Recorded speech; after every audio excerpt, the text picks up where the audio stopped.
to deport undocumented immigrants at a large scale.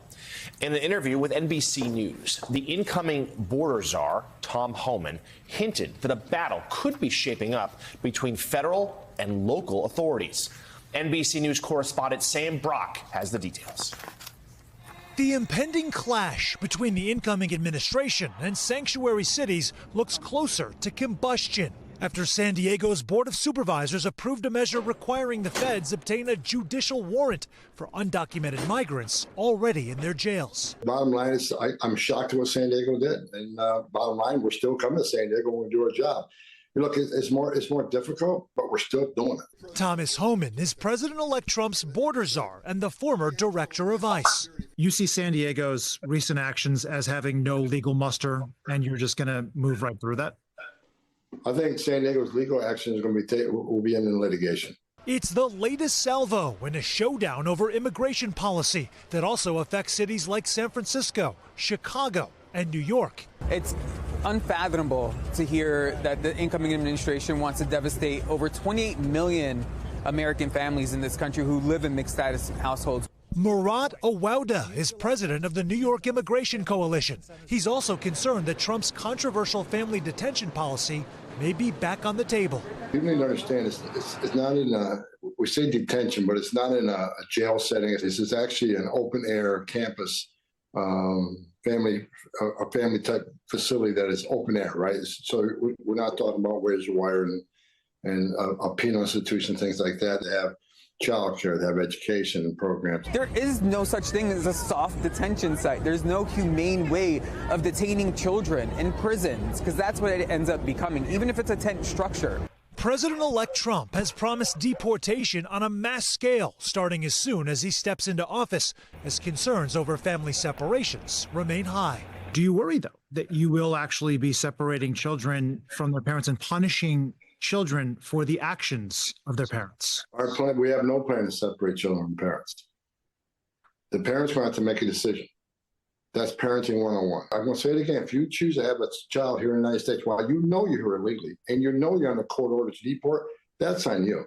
A 2023 consent decree between the Biden Department of Justice and the ACLU banned family separations for 8 years. Do you believe the decree needs to be re-examined? I think, yeah, we need to re-examine that, see if it makes sense from a national security perspective. That was NBC's Sam Brock with that report. Carlos, let's get your reaction to this. I mean, the way describing these detention centers, the way that understanding that implicitly that this is going to really sort of change the fabric of American society if indeed they move to this deportation plan at the numbers they have promised. What's your early read here now, just a month until Trump takes office and apparently puts these policies into effect? Jonathan, I think we have to understand that right now, President Trump and his incoming team, they have a lot of momentum on the immigration issue. This was probably Trump's strongest issue during the campaign. It was the weakest issue for Joe Biden, Kamala Harris, and Democrats. Democrats are on defense on this issue. They moved just months ago to supporting one of the most conservative immigration measures in Congress in recent years. So the narrative here has changed. The public's position has changed. I would tell you that 5-10 years ago, there was a greater tolerance, acceptance of illegal immigration in the country. Right now, even in large cities, despite what you hear from immigration activists, a lot of the public wants to see this issue dealt with. So I think the incoming administration, the incoming president and his team will have a lot of latitude, a lot of leeway. Of course, can they overstep? Can they overreach? Can they come across as cruel the way Trump did during the first administration with a child separation policy? Yes, and at that time, things might change. But for now, I think we have to understand that the American people, broadly speaking, want to see some strong action on immigration. Yeah, it's certainly true that the country has moved to the right. People didn't love it when they saw families being separated during the first Trump administration. It's going to be interesting to see whether there is more tolerance for that, should it happen, even with a country that's become more draconian on illegal immigrants. Meanwhile, Politico has a new report that California farmers who voted for Donald Trump are now worried that he could deport half of their workers. Quote, California farmers could soon enjoy bumper crops thanks to President-elect Donald Trump's pledge to lift water restrictions. But who's going to pick them if he follows through on his deportation threats? At the same time, the Wall Street Journal is out with a new report about the U.S. car industry having a big case of anxiety about the president-elect's proposed 25% tariff on imports from both Mexico and Canada. The Journal points out, quote, finding an affordable car in the U.S. has already become a challenge for many budget-constrained Americans. New import tariffs on Mexican-built vehicles threaten to make the problem worse. There is also a new report in the Washington Post on a growing number of low-income Americans who also voted for Donald Trump, who now say they are hoping he won't slash the government benefits on which they depend. Many are concerned about the president keeping their benefits intact after several of his cabinet picks and Republican lawmakers have called on Trump to reduce federal spending. That includes Elon Musk and Vivek Ramaswamy, who are leading the new Department of Government Efficiency that we spoke about earlier. The Washington Post points out that the two have said they want to cut $2 trillion from the government's annual budget. Some experts say the only way that can actually be accomplished is by slashing entitlement programs. So, Rev, I mean, there was a lot of discussion of this during the campaign, how much people might vote for Donald Trump and then realize that some of his policies may not actually benefit them in the way they thought they would. I think there was so much conversation during the campaign about the kinds of things that Donald Trump was proposing, whether it was deportations that affect farmers, tariffs that affect people who are buying cars, that it's hard to say to voters, this should come as a surprise to you, isn't it? It should not come to voters as a surprise. But I think when the rubber meets the road, now that we're actually talking about mass deportations or detention centers that are going to have to be paid for, extra personnel that is going to have to be paid, states that are going to tie this up in court, and then you go from there to tariffs and the impact of that.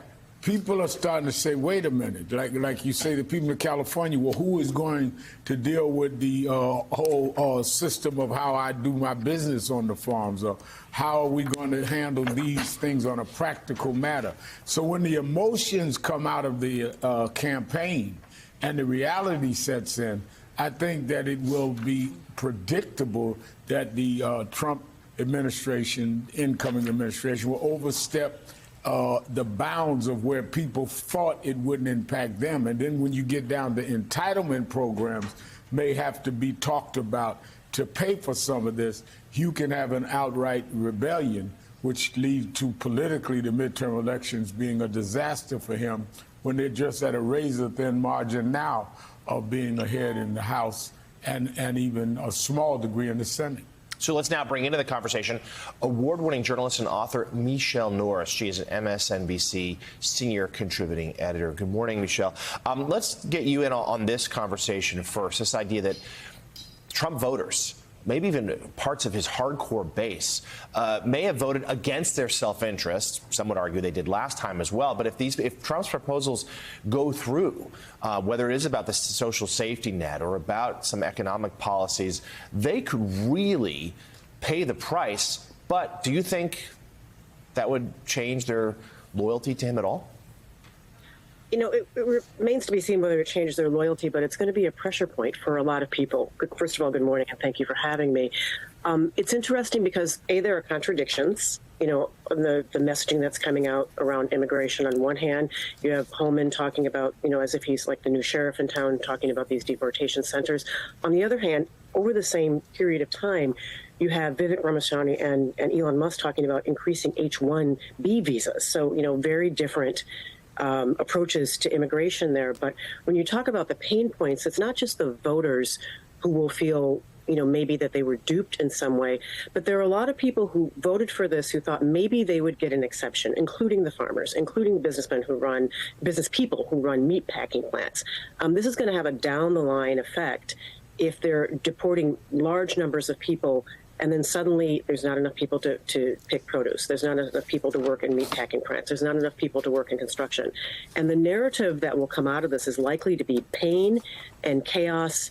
And it might not change voters' loyalty to him in the short run, but I think Rev is right that it's going to create real problems for the Democratic Party in trying to attract those voters again for the midterm elections. And that's going to be a pain point for the Republicans.